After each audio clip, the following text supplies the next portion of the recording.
Hi, folks. Welcome to another episode of Film Study. It's time for this week's One Last Thing with co-host Slava Cooperstein. Slava, how you doing? Doing great, Ken. How about yourself? No complaints here. 3-game winning streak. Everything looks good for the Ravens. And we're going to really talk about their position in the AFC during this. The AFC North will hit on, more directly towards the end of this, I think, but in the AFC in general. And not making a move at the trade deadline, looking at the other AFC teams, what weaknesses they have they didn't address. But I'll let you start it off here. I know you had an overarching point that you kind of wanted to talk about. Yeah, so, just looking at how the AFC has shaped out so far this season, the top four teams are all sitting at 6-2, including the Ravens. And, at this point in the season, every one of those teams has had a pretty bad loss, the Ravens included. In particular, for us would be the Steelers, although the Colts were not, was not great either. But everybody's had, a couple bad losses. And what really struck out to me as we kind of approached the trade deadline is that for the most part, the top teams in the AFC the Ravens included, didn't overreact to one or two bad losses by, trying to overpay for a free agent, mortgaging the future a little bit just to put a Band-Aid on. I think, I think the Ravens, as well as the rest of the cream of the crop in the AFC, kind of are confident in their ability to, make it to the playoffs and put a good product out on the field. Yeah, absolutely. The Ravens very balanced and strong team. So the notion that the Ravens needed to get one more player, I think it's very important to balance the needs of 23 and the needs of 24. And if you look at the most recent DVOA rankings, the Ravens are the best ever 6-2 team. They're only 1-5-3 team in NFL in the 40 years they've been doing DVOA. Is as good, and that was the 2001 Eagles. So this is a very good football team. They really didn't need to go out and get a player, in my opinion, and they really needed to balance their needs in 24, which include a lot of UFAs leaving, and the need thus for a lot of draft picks, probably also some luck with undrafted free agents. Maybe more importantly than in past years, the draft picks that they make this next year are going to get some trial by fire right away in 24. They're not going to be guys who sit around and wait for their turn, like some of the other more recent draft picks have had to do. So there's going to be more of a focus, I think, on immediately ready draftable players next year. And for all of the compensation picks the Ravens are likely to get from this UFA crop leaving, and it should be a really rich harvest, I would say. None of that comes until 25. So what the Ravens had to trade at the deadline here, in my opinion, was 25 deferred picks. And they didn't obviously make a trade involving one of those. And, we're going to go through each of the other 8 teams in the AFC that are, I think, significant contender and talk about, what they did at the trade deadline. Yeah. So before we maybe get to the AFC at large, perhaps we should start with the AFC North and kind of go over the landscape there. Ken, how would you rank the 3 teams in the AFC North, maybe in terms of more so in terms of the threat that they pose to the Ravens this season? Okay. I would still put the Bengals at number 1. You got 3, 4, and 3 teams there. But they're the team. I think they have the most complete team. They have the best quarterback situation of the other 3 right now. They have some of the other components they need on offense, including a fine receiving core. They've got some dings and holes on defense, but they have a decent pass rush, and I think that's a team that is probably the biggest competitor for the Ravens. Yeah, I'm right there with you. I have the Bengals at number 1 for that for pretty much all the same reasons you do as well. And they weren't an easy team for us to beat earlier this season. That's when Burrow wasn't at his best. Now, it was in Cincinnati. The Ravens' offense was still figuring some things out. We weren't necessarily 100% healthy either. But they're a real threat. Any team that has a receiving core like that, and theirs might be the best in the NFL. In terms of the top 3 options, gives you something to worry about. Okay, number 2 team. Do you want to go first, or what do you want to do? Yeah, I would say the Steelers. If Deshaun Watson gets back to playing at his, at some kind of previous good level, I would, the Browns might have a higher ceiling than the Steelers. But unfortunately, we did drop that game against the Steelers earlier in the season.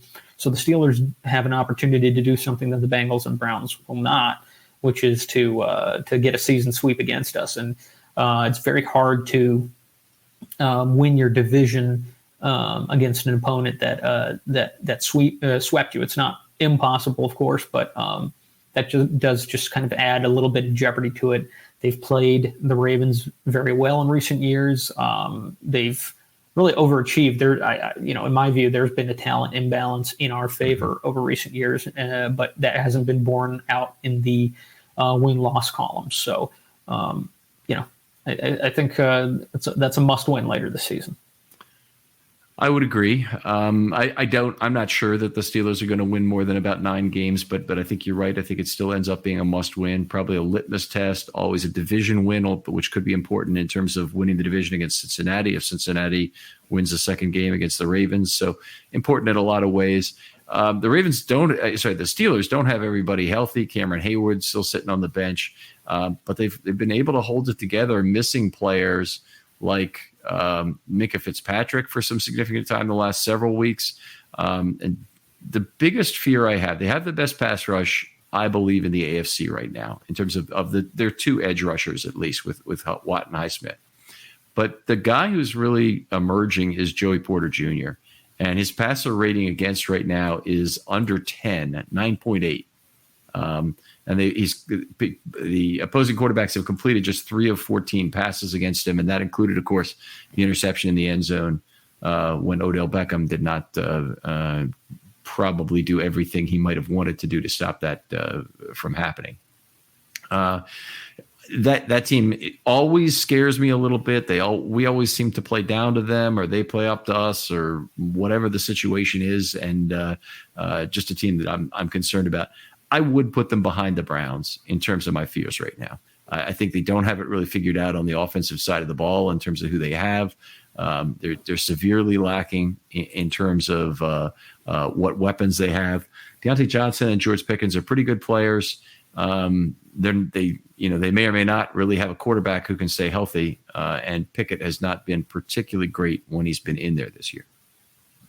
Yeah, that's pretty reasonable. I actually, until you mentioned it, I didn't really appreciate the parallel. Like the Steelers finally hit on a corner and we finally hit on a receiver. That just goes to show you, how parallel these teams run. I think that's very reasonable assessment, and that just leaves the Browns, who. I think they're a big unknown. They could either, continue to be a dumpster fire, or they could, with some even remotely competent quarterback play, really come back and, do some good things later this season.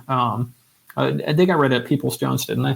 They did. They traded him, and honestly, I think a pretty risky move to get rid of him. Donovan Peoples-Jones coming into this year played 3 years in the NFL and had a combined 10.0 yards per target career. Right on the money, 1,740 yards and 174 targets. And trading away a player like that's very dangerous. Now, he was at 5.4 yards per carry per target this year. The Lions picked him up. I think he's a major candidate for a revival in Detroit with what they do and the fact that they're playing indoors and whatnot. Yeah, that receiving core, I don't think at this point scares you that much. I mean, Amari Cooper is pretty good. David Njoku is, a good tight end, but I think that he gets a little bit overrated every season just because of the lack of quality tight end play in the NFL, generally speaking. But yeah, if they really thought that they were contending for the AFC North this season, you got to ask yourself whether they would have traded Donovan Peoples-Jones away. Yeah, I think that's part of it. You look at who they picked up on their practice squad: James Prochet, somebody else ex-Raven, Kenyon Drake. they picked up yesterday. That gives you just an idea about how short they are at running back right now. Kareem Hunt is back with the team. And by the way, every Browns fan wanted him gone after last year when he really didn't have a very good year. And this year he's back and he's playing quite well. They've gotten a lot of value out of Jerome Ford, who is kind of a second tier kind of back, in my opinion. But Hunt is the guy who just is playing a lot better than he did last year. And, I guess they knew what they were getting. They have still a good offensive line, which I think is probably their biggest asset. And somehow, just drives you nuts to watch early games on Sunday or whenever the Browns are playing and see them pulling out games with PJ Walker at quarterback. Yeah, no, absolutely. It's, they're sticking around a little bit more than you'd like them to, but I think either way, the Steelers and the Browns are not going to be challenging for the AFC North crown. I think that'll be down to the Ravens and the Bengals, and yeah, that's what we're looking at, I think. How about the rest of the AFC? Let's maybe start in Buffalo, where they're now not in a fight for the number one spot, in my opinion. It could happen, but their primary fight is in the division to win that against the Dolphins, who look very tough. And the Bills, weak at cornerback, even though they spent their number one pick last year on Kaiir Elam. He admittedly was a guy I really liked coming out of school. It could have been disastrous for the team to draft another Elam and have it not work out. But they haven't been able to get him on the field because he's just not good enough. Yeah. I mean, the Bills are one of those teams that had one of those horrible losses that I was talking about. They lost to the Patriots. I think now it was 2 weeks ago at this point. Nothing new. Or I'm sorry, am I confusing the? No, they did lose to the Patriots. Okay, for a second I thought I got that wrong. I thought maybe I confused it with the Dolphins. Yeah, they lost to the Patriots, a significantly inferior team. Which just goes to show to Ravens fans that yes, it does happen to teams other than the Ravens. You do slip up. It's a long season. Winning in the NFL is hard. There's no such thing as a gimme. But yeah, the Bills, I think, like some of the other teams that are going to be on this list in the AFC, they don't have necessarily as many weapons that scare you as some of the other teams. This has been sort of repetitive throughout the seasons, but after Stephon Diggs, does Gabe Davis scare you? Not really. They did make an investment in a pass catching tight end in was it Kincaid, right? And so he's been pretty good. But yeah, I mean, they're not really the high flying offense that they have been at times in the past. They've had some injuries on that defense that I think have impacted them quite a bit. And so, and yeah, they're behind the Dolphins. They're trying to play catch up, and I'm not sure that the Dolphins are going to relinquish their position. Although I believe the Bills did beat the Dolphins, so they've got a chance to sweep them as well. But they've got a tough road to hoe, I think. Yeah, absolutely. Both of the guards on the Buffalo offense, neither one is particularly good. The Connor McGovern has been around the league for a number of years, including some time with the Patriots, and Torrance. Neither of those is particularly outstanding.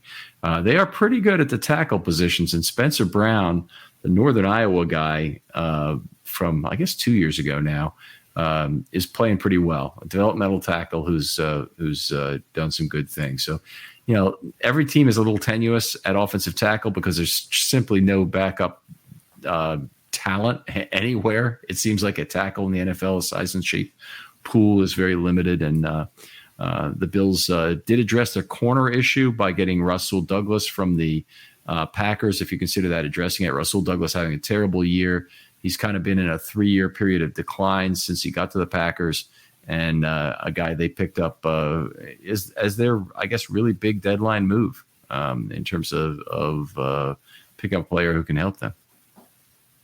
Yeah, I don't really know where the Bills go from here in terms of correcting their issues. I don't know I don't recall whether Von Miller's made it back onto the field or not. I think maybe I saw that he was practicing. I don't remember off the top of my head. I can take a look at that. But I think their defense is really in need of a sort of like an injection of something. Somebody needs to step up and really add something to that so that they can be more dynamic like they were in years past. And I just don't know where that's coming from. So I think they're significantly behind in that spot. Yeah.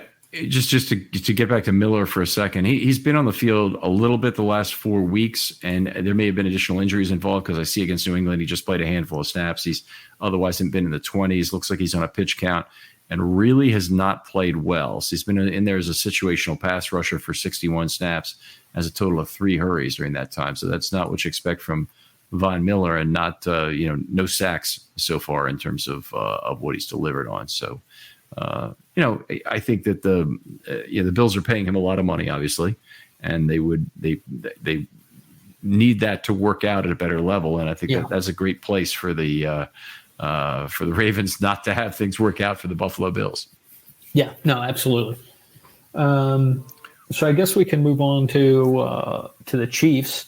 The Chiefs had another one of these really horrible losses, and that was this past week to the Denver Broncos, who are not a good team. I think it was something like they beat them 16 or 17 times in a row or something like that, and finally lost one, which happens. But that's a significant talent imbalance. But obviously, the talk was that Patrick Mahomes was having his flu game and whatnot. But the Chiefs really, it's not like losing to the Lions is a terrible loss or anything, particularly in the start of the season, game one or anything like that. So when you look at the win-loss and the teams that they played, you're like, okay, maybe that's not so bad. But if you watch the games, I really think the Chiefs have a significant problem at receiver. I just don't, Rashee Rice is emerging and I think getting better and earning more trust and rapport with Mahomes every week, but it's really. With the busy fall season already in swing, you might be looking for wholesome, convenient meals for jam-packed days. Factor, America's #1 ready-to-eat meal kit, can help you fuel up for breakfast, lunch, and dinner with chef-prepared, dietitian-approved, ready-to-eat meals delivered straight to your door. You'll save time, eat well, and stay on track with your healthy lifestyle. Guys, I've shared moving. I was using this for all my meals. Now I'm working from home. Guess what? Microwaves in the other room. I'm using this for all my meals. Factor is how I get through my lunch day every day. But they've got breakfast, lunch, and dinner. I haven't tried the breakfast ones yet, but why not? I think I might add that to my next order. But I love them for lunch. Plus, they've got new autumn fall flavors out right now for limited time, featuring seasonal veggies like cranberry, pecan chicken, and apple Dijon pork chops. And again, just like everything else, they're ready in just 2 minutes. They'll satisfy your fall cravings during this busy season without the hassle. So go ahead and level up with Gourmet Plus options as well. Prepared to perfection by chefs and ready to eat in record time. Treat yourself to upscale meals with premium ingredients like broccoli, leeks, truffle butter, and asparagus. Head to factormeals.com/Ravens50 and use the code RAVENS50 to get 50% off. That's code RAVENS50 at factormeals.com/Ravens50 to get 50% off your Factor meal today. Aaron Rodgers' season is officially over, but yours has just begun at MyBookie. NFL, college ball, and a brand new cash-out system gives you options to bet and win all season long. First 2 legs of your parlay hit, cash out early and place another bet, or let it ride for a chance at an even bigger payday. Join us at MyBookie for an entire season filled with daily odd boost, same-game parlays, and huge prize pool contests.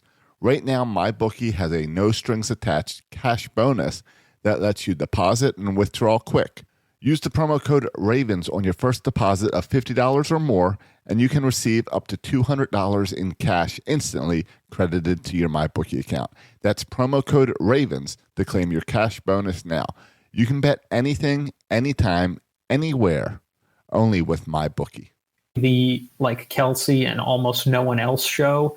Like last season, Juju Smith-Schuster, who is, in my opinion, not even close to being a star, I think was a competent receiver there and really helped, move things along. And his departure, I think, has had a bigger impact than the Chiefs would have expected because, this receiving game, this passing game is just not clicking in the way that you would expect.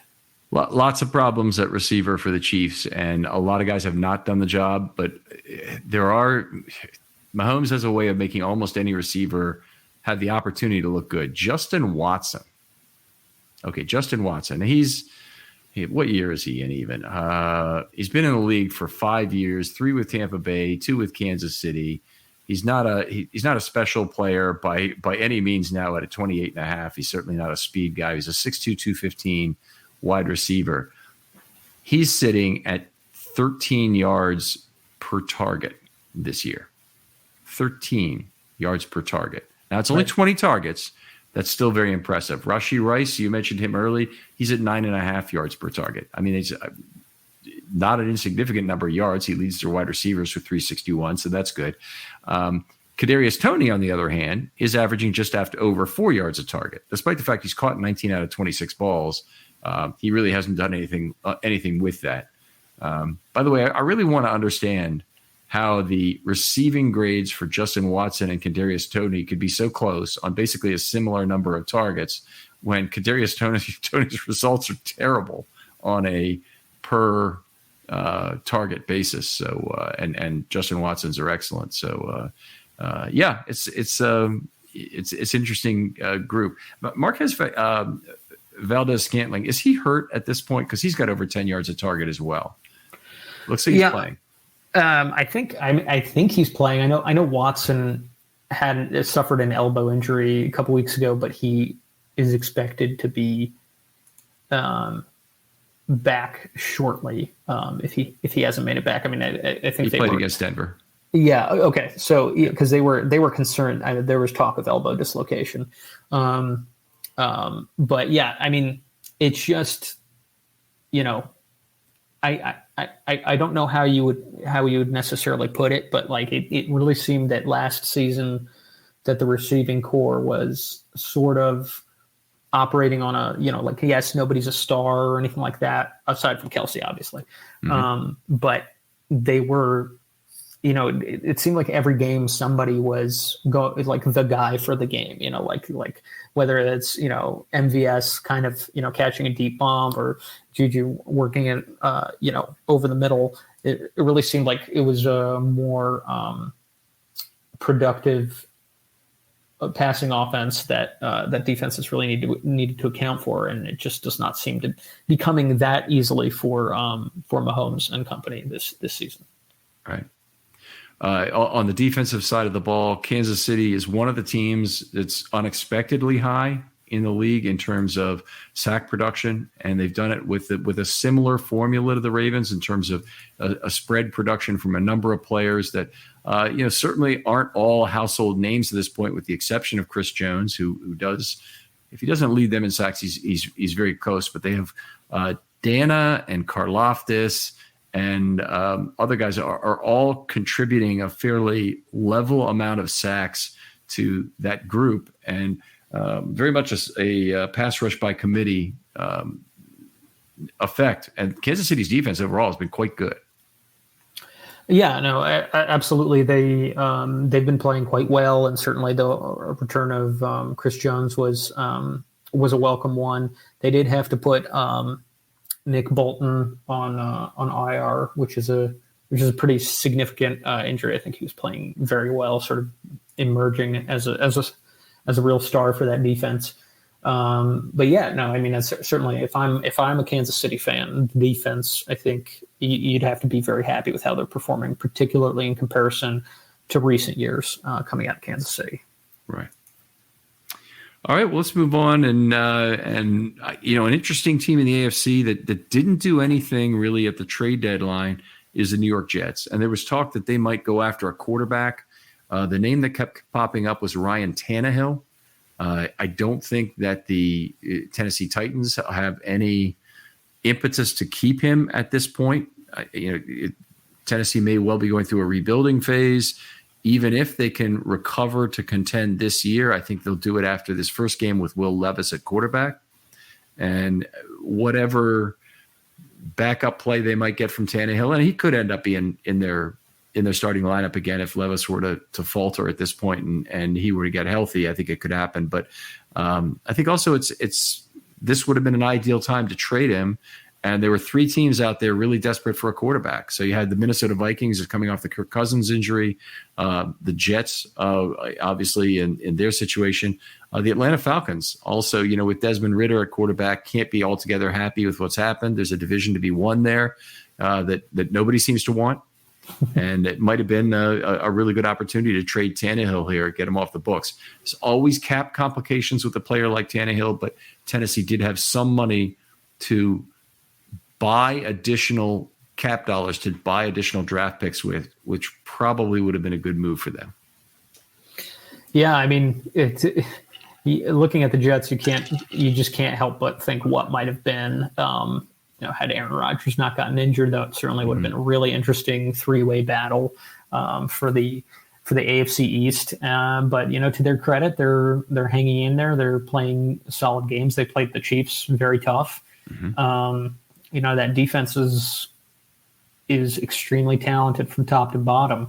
If I'm the Jets and this talk of Aaron Rodgers potentially somehow returning at the very end of the season, I have no idea how realistic that is. I don't know anybody who's really has any real information on it that could really extrapolate or expand upon the validity of those notions. But if your season-long strategy is I'm going to try to win as many games as possible to see if it's worth it to get Aaron Rodgers back on the field and see what we can do in the playoffs, I think they've got to try to keep these games very, very close and then make some big bets in game. A lot of stealing possessions on fourth down and things like that, because I think their lack of offensive talent in particular at the quarterback position kind of necessitates that sort of play.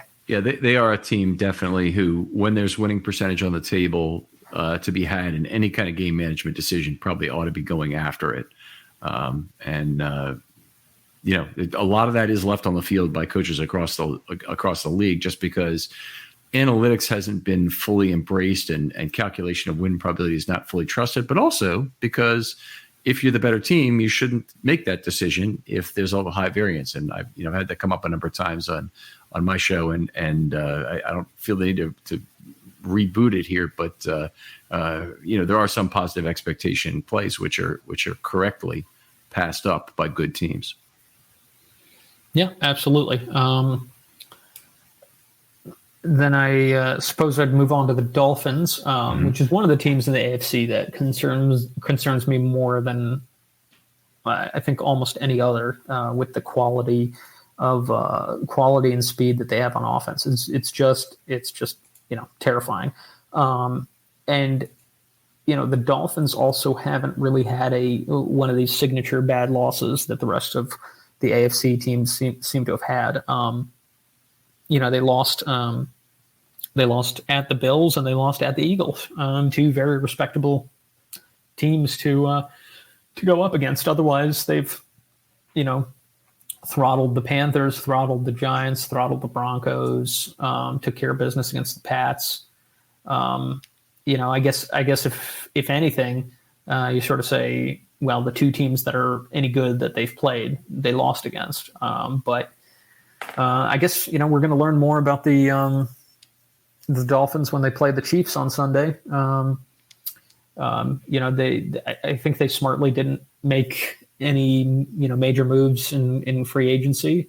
I think they are probably counting on Jalen Ramsey coming back and being, in good health and bolstering that defense. But, the way that they're playing on offense, might not matter if they can, I don't care who you're playing. If you can put up 70 points, that's pretty impressive.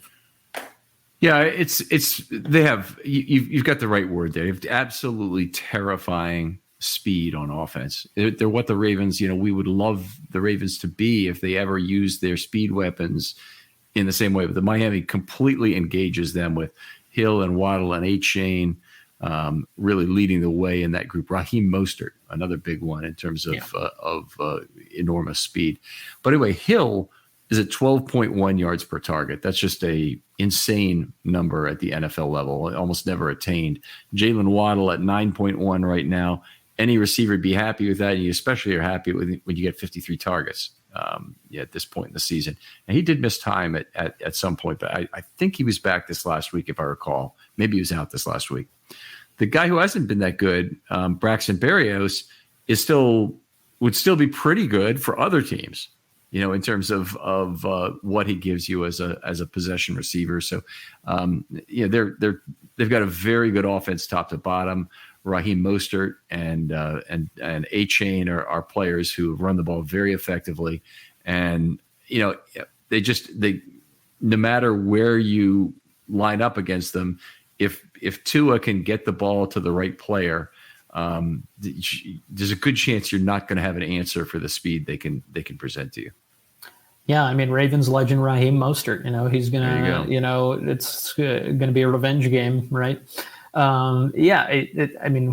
It's certainly going to be a test. If we meet them in the playoffs, it's going to be a test of strength versus strength. What can Mike McDonald do on defense to stymie that offense. And so far he's answered the call, but I'm not sure that we've seen something quite like this since the greatest show on turf.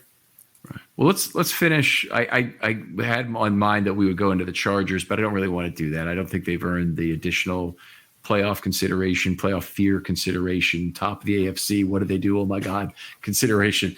But let's talk about those other four teams that are there. Maybe the five, include the Bengals and include even the Jets in this. And tell me, how do you rank those five in terms of your fear of what team they may be come playoff time? Yeah, for me at one, it's either it's either the Bengals or the Dolphins. For the reasons that we've said. I mean, just those high flying, can score on a moment's notice offenses. Those are the ones that scare me the most. How about you? Dolphins are definitely number one for me. I don't even really think it's all that close. Even though we may see them falter against some better defenses. We may see them falter against some defenses that don't give up. The Chiefs at number two, I would say. I think defensively they got to put together. On offense, they have Mahomes, and Mahomes has made a lot of mediocre receivers look good. The number three team for me is the Bills. They still have a pretty effective defense. I always hate the idea of having to go to Buffalo to play football in January. It's just a terrible, terrible prospect. Lamar has not proven to be a particularly great bad weather quarterback in his career. So even though he's had outstanding success overall, you can point to the game at San Francisco, the game at Seattle he won in 2019. It was at home against San Francisco and at Seattle. But anyway, those games were certainly good, but there's been plenty of other games with wind where he's not looked particularly good. And that's been a ongoing issue. So I don't want them playing in Buffalo in January. It's also just a crappy place to go to see football. And so we'd obviously plan to do that. I put the Bengals at number 4 right now. I think one of the things that's kind of been clear during what's happened is that I don't think Burrow has the arm strength to be a threat to the Ravens. And I think that's very good that the Ravens cover 2 defense plays extremely well against a team like the Bengals. And the Bengals still haven't proven they can run the ball against the Ravens. So they've tried to play a lot of small ball and been pretty effective moving down the field when the Ravens are soft and not when the Ravens are not soft. So I think that would be the number 4 team.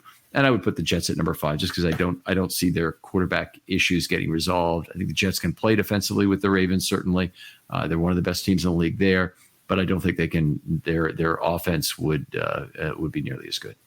Any consideration for Jacksonville? Jeez, we didn't even talk about Jacksonville. That's terrible, isn't it? That we would leave them off there. Yeah, they'd be certainly ahead of the Jets. Yeah. They would probably be the. Yeah, it's real good. Maybe ahead of the Bills too. I mean, he's Trevor Lawrence, obviously a very fine quarterback. I can't believe we left him off the list. It's a big swing and a miss.